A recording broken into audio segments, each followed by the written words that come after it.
Uyu munsi ndagarutse nanone nje kubabwira ibintu 10 abanyarwanda dukwiye gukora mu rwego rwo kurandura jenoside burundu ku buryo itazongera kubaho ukundi. Dore ibintu 10 abanyarwanda dukwiye gukora kugira ngo turandure burundu jenoside itazongera kuba ukundi. Ikintu cya mbere dukwiye gukora, kwigisha amateka nyayo ya jenoside yakorewe abatutsi. Ukigisha amateka nyine utari wa muntu uza ngo uvuge ibintu nawe utazi, ugomba kuba ubizi ukajya kubyigisha n'abandi batabizi. Kumenya amateka y'ukuri bituma abantu bumva impamvu jenoside yabaye, uko yateguwe n'ingaruka zayo. Ibi bituma itazongera. Ikintu cya kabiri dukwiye gukora, dukwiye kurwanya ingengabitekerezo ya jenoside. Twese tugomba kwamagana amagambo, ibikorwa cyangwa imyitwarire iyo ari yo yose ishobora gusubiza abantu mu macakubiri. Tugeze ku mpamvu ya gatatu.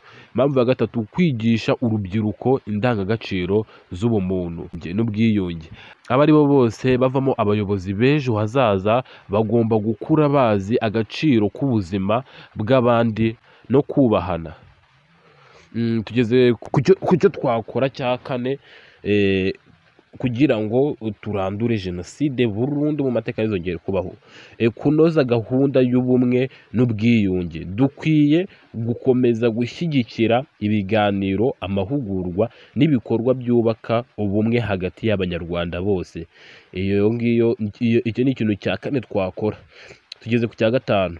Kurinda ukuri kuri jenoside. Kurwanya abapfobya cyangwa abahakana jenoside yakorewe abatutsi ni inshingano ya buri munyarwanda. Kubarwanya ni inshingano zabo. Icya gatandatu dukwiye gukora, gushimangira ubutabera. Abakoze jenoside bagomba gukurikiranwa no guhanwa hakurikije amategeko. Ubutabera butanga isomo ry'uko jenoside itagomba kwihanganirwa na rimwe. Ku cyo twakora cya karindwi, gukomeza gufasha abarokotse jenoside, kubaha ubufasha aribyo bita physiologics, ubukungu n'ubuvuzi.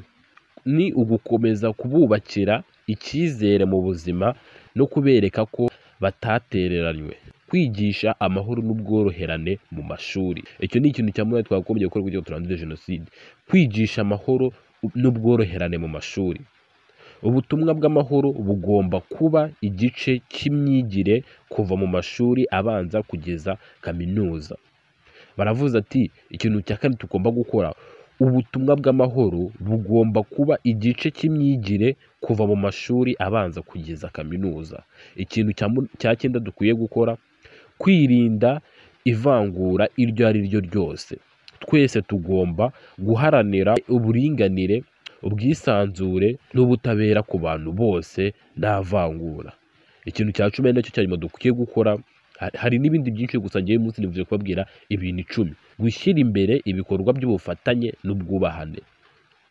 Ubumwe mu muryango, mu baturanyi, mu mashuri no mu kazi bigomba kubakwa buri munsi.